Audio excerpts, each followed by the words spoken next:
Yes, bana, stori kubwa ambayo imeonekana kuwa gumzo sana kwenye mitandao mbalimbali ya kijamii ni kuhusiana na mchezo wa nusu finali wa klabu bingwa barani Ulaya,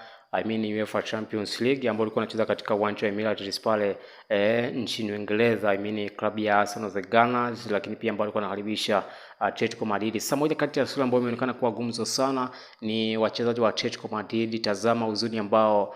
walikuwa nao. Tazama kocha mkuu wa klabu ya Atletico Madrid Cholo wa Atletico Madrid Diego Simeone, Cholo kama Cholo, kocha ambaye ameonekana kuwa gumzo sana, lakini pia Mikel Arteta ambaye ni manager Arsenal na kocha mkuu wa Arsenal the Gunners akikuwa na furaha kubwa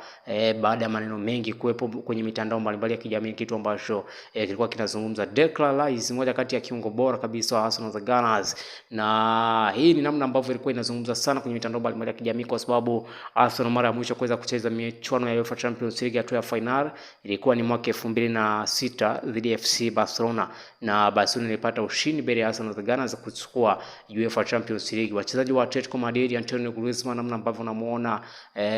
mashabiki wa Arsenal the Gunners waamini kulingana kile kitu ambacho kimetokea, kwa sababu inawezekana wapo ambao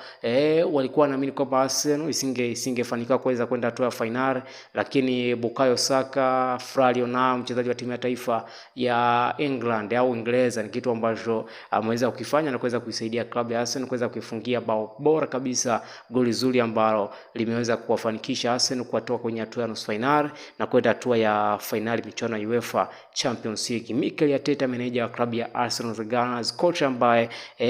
mambo mengi au maneno mengi alikuwepo kwenye mitandao mbalimbali ya kijamii kulingana na kile kitu ambacho